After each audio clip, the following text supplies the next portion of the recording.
Muito bem, estamos de volta com o Boa Noite Rio Branco, aqui na sua TV Rio Branco, canal 8, o SBT. Mais uma vez, obrigado pela sua audiência, você que nos prestigia aqui na capital e também no interior do Acre, você de Bujari, de Quinari, de Porto Acre, Capixaba e Passo de Castro, onde chegamos até a sua casa, diretamente pelo canal 8, o SBT. E em todo o estado, pela NET HD TV, canal 15. E em todo o Brasil e o mundo, claro, pela Rede Mundial de Computadores, a internet, através do portal riobranco.net, que é o portal oficial da sua TV Rio Branco. Nós temos aqui o apoio da Newflex, uma empresa que representa no Marcos Colchões Conforto Mag, colchões magnéticos. Eu sempre digo, não basta ser magnético, tem que ser Conforto Mag, porque é uma marca consagrada no Brasil e no mundo. Tá? É a única que oferece 15 anos de garantia e uma vida útil estimada em 50 anos. É muito mais que um colchão. É um aparelho magnético que vai lhe proporcionar muito mais saúde e qualidade de vida. Por enquanto, a Newflex funciona na Estrada da Invernada, em frente à antiga usina da Eletronorte, ou Eletrobras, como queiram. Mas logo, logo, ela estará em novo endereço, mais amplo, mais moderno, mais aconchegante, mais seguro e mais próximo de você, mais centralizado. Ok? Um abraço ao Alex Martins, que é o proprietário da Newflex, que representa aqui no Acre os colchões Confortimag, colchões magnéticos.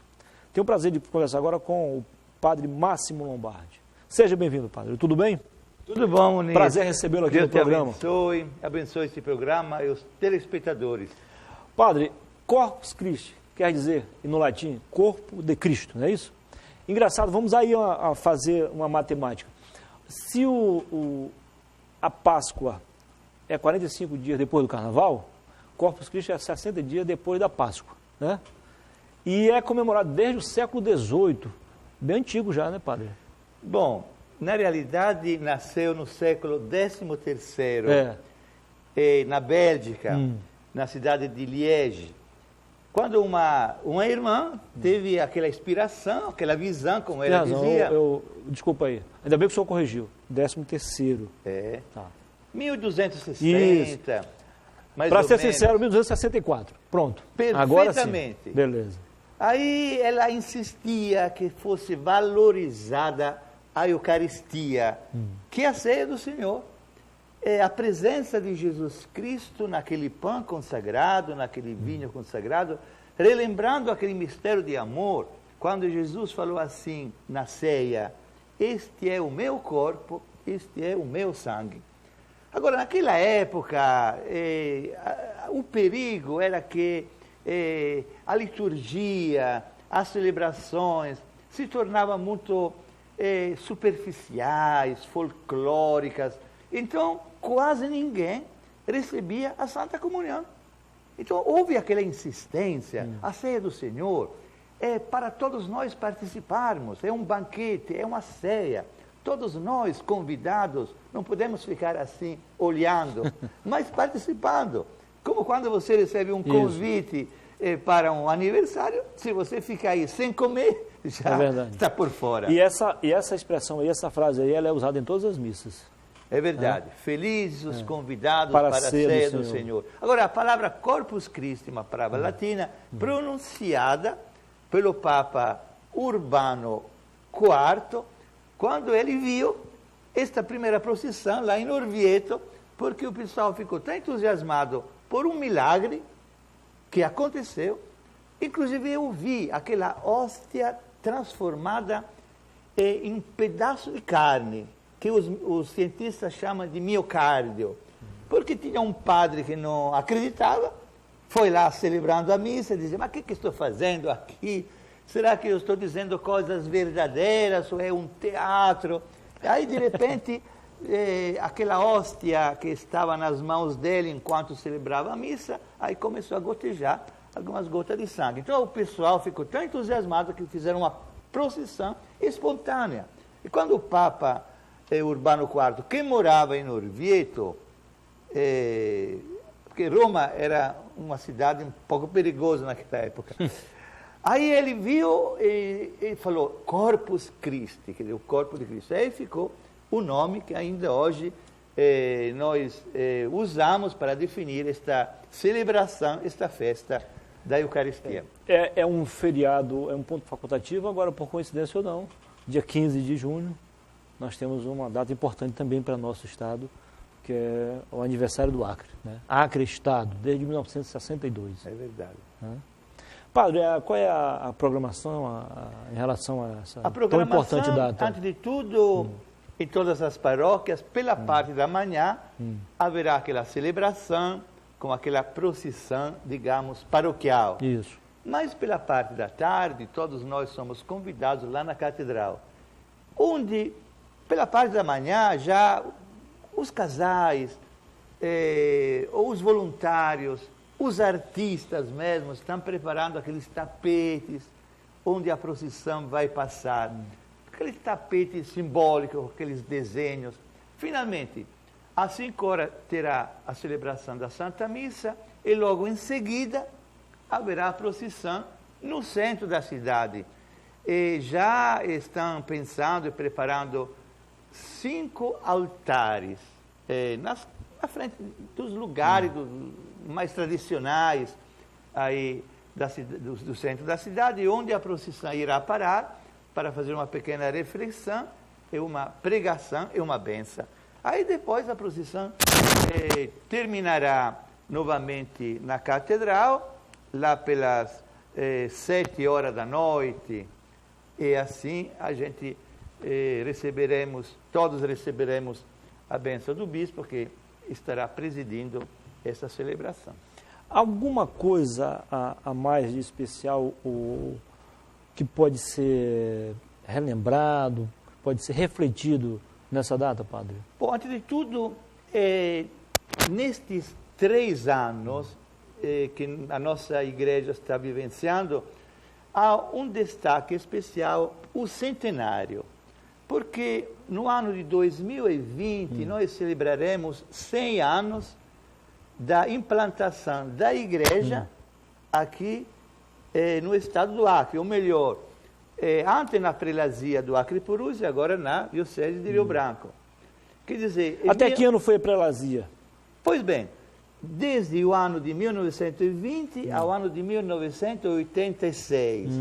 A prelazia é quando uma igreja não tem autonomia, depende, seja de ministro, pelo clero, depende de fora, seja economicamente, como fosse território, não é? Pois bem, então, nós em 2020 celebraremos o centenário. E desde já, todas as celebrações têm este destaque. Então, por exemplo, Corpus Christi. Como foi vivenciado o Corpus Christi quando o servo de Maria chegara em 1920? Por exemplo, a tradição dos tapetes lá em Sena Madureira. Inclusive, o padre Paulino se dedicava muito na confecção desse tapete. Ele gostava muito desta expressão popular. Aqui na Catedral também o pessoal caprichava, não sei agora, né? Ainda os artistas, depende, sabe? Porque tem aquele artista que se destaca mais, mas certamente vale a pena dar uma olhada. Então, tudo isso faz parte de uma história que nós não podemos esquecer. Não podemos dizer, agora daqui para frente a gente esquece o passado e faz tudo de novo.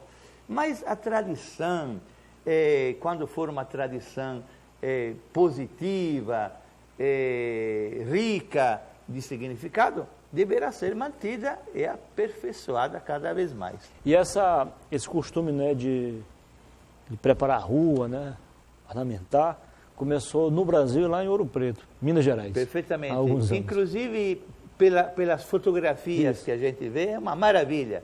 Aí realmente a expressão artística do povo brasileiro, que é guiado certamente por um artista plástico, enfim, um desenhista.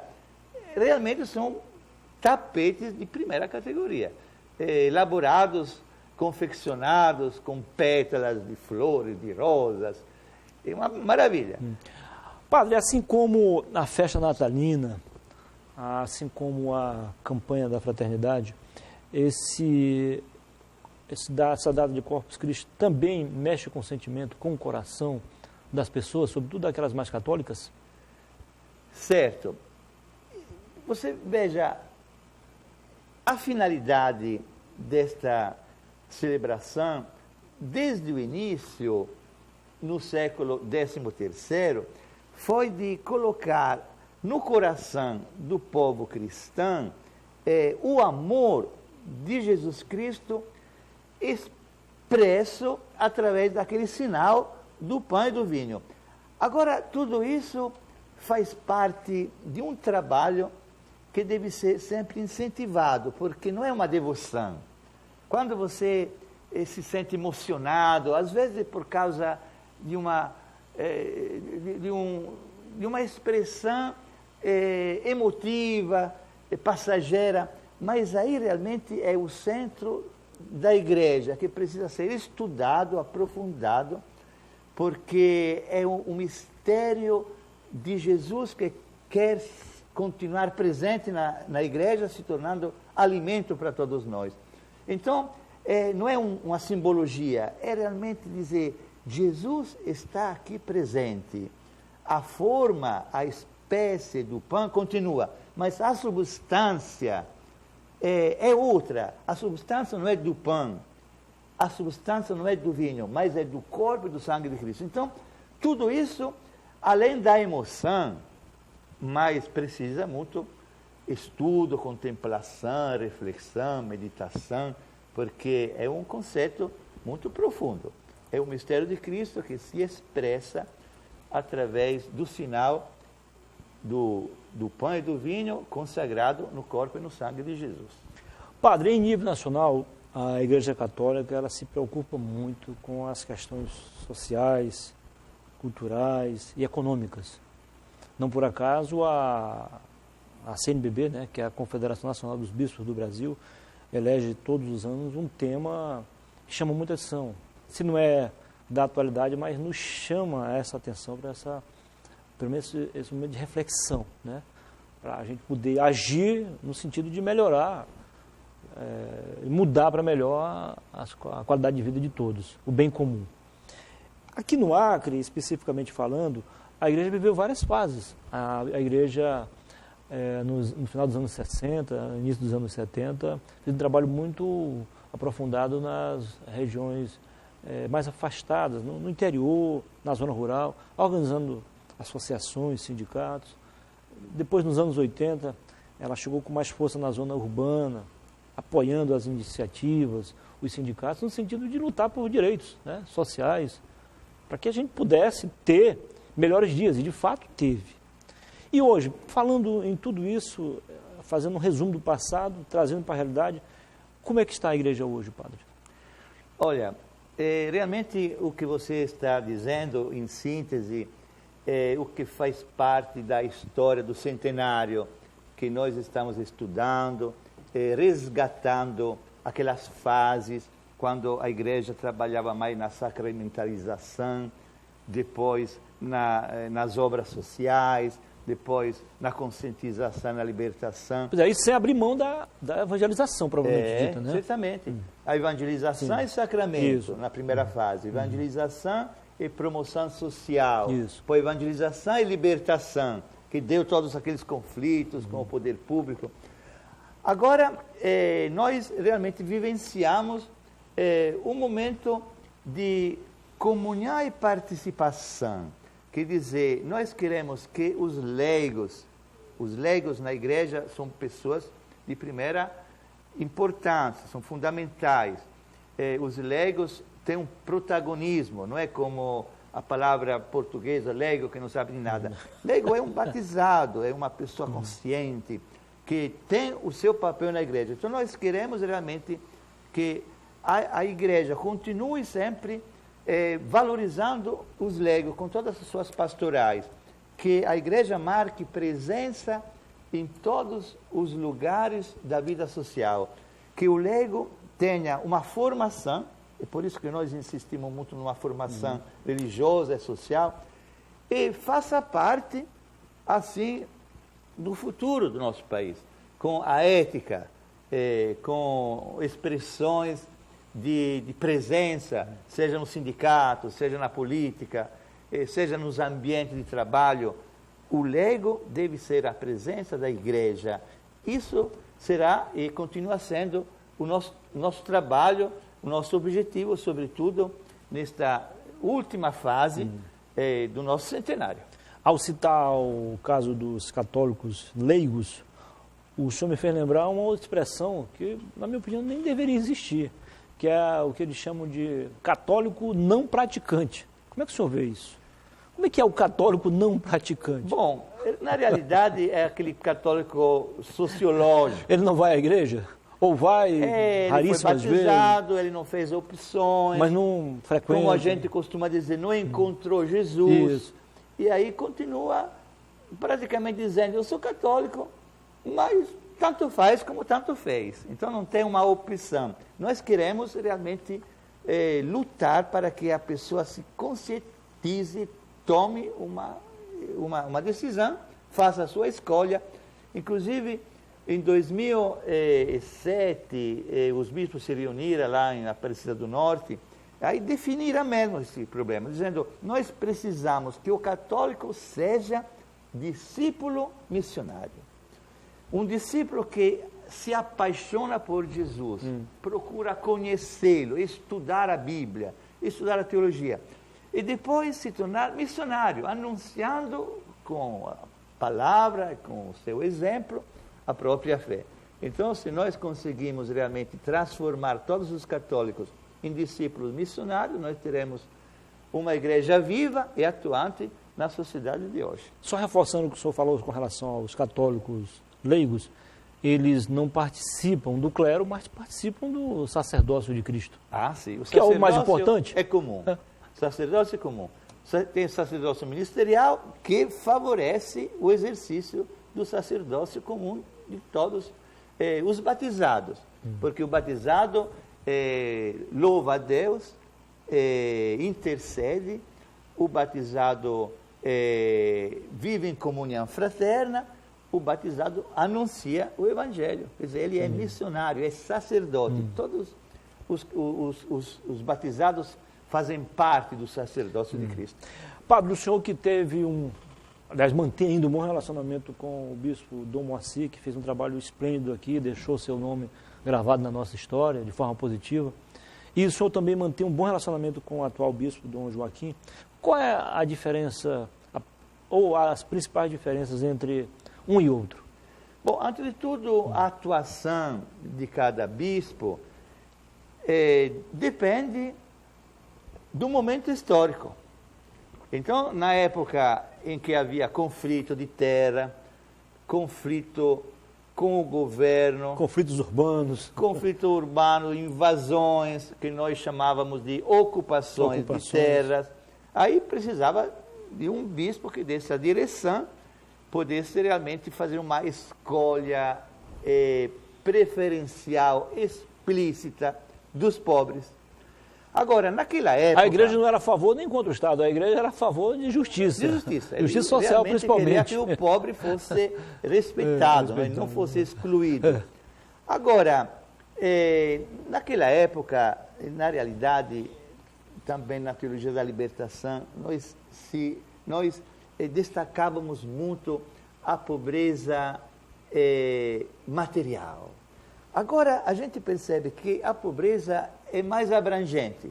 Tem uma pobreza existencial, inclusive o Papa Francisco chama de periferia existencial. Quer dizer, a pessoa dominada pelo álcool, pelas drogas, pela violência, são todos pobres, que precisam realmente de uma ação da igreja. A igreja deve dar a preferência a essa categoria de pessoas. Inclusive as famílias que passam por necessidade, por desencontros, fazem parte da categoria dos pobres. Inclusive a doença que existe, que se alastra demais na nossa população, é a solidão, é a ansiedade, a depressão. Então a igreja tem que ficar perto dessas categorias de pessoas, seja com a visita, seja com acolhimento, e seja com a escuta. É por isso que Dom Joaquim insiste nesta parte, porque hoje realmente a situação histórica exige que uma igreja esteja presente ao lado desta categoria de pobres. Muito obrigado pela entrevista. Parabéns pelo trabalho, agora realizado na Cidade do Povo. Amém. Um dia você vai visitar lá e iremos fazer uma bela entrevista. Com certeza, logo, logo, lá mesmo. Amém. Depois do intervalo eu volto com outra entrevista importantíssima para você. Até já.